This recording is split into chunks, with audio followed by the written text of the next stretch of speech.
Hi, and welcome to another episode of Sharing with Andy. I said that as a joke the first time I used that title, but I've decided to make this a series and we'll see where it goes.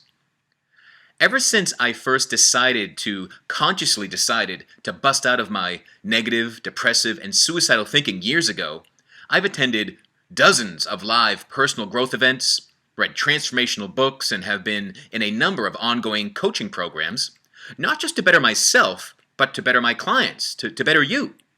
Hopefully. Because the best coaches never stop growing, stop learning, or stop getting coached.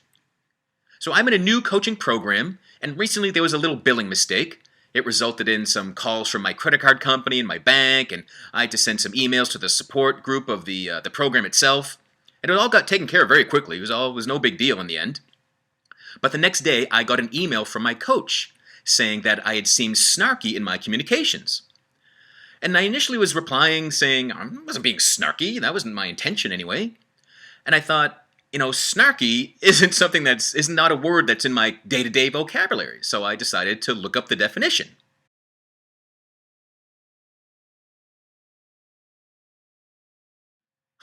Oh my God, I was being snarky. I didn't just want them to fix it. I wanted them to say they were sorry. I wanted a big mea culpa. I was being snide and harshly critical for no reason except to prove that I was right and they were wrong. That wasn't helping to resolve anything. Frankly, I was being a dick. It's like I wanted the recipient of that email to be on their knees and begging me for forgiveness. Now that's rarely ever my conscious thought while writing an email, but I can see that it comes across. And it's only I hope it's only via email. Nobody has called me out on being snarky in person, but who knows? That's because 55% of communication is visual, 38% is vocal, in fact, only 7% are the actual words, the text. I look forward to what technology brings us next as a means of communication. What's going to replace email as our go-to mode of connecting and sharing? It can't be texting. That leads to more miscommunication and misunderstandings than email ever has. But until that point, I guess email readers are only getting 7% of my message. Or perhaps they're actually missing out on 95% of my snarkiness. Is there something that you've been called?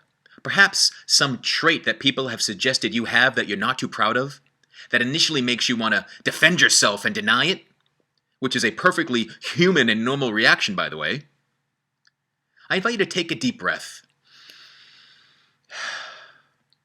and quietly ask yourself, am I this thing? Am I getting triggered because there's some truth here? Am I snarky? Yes, I am.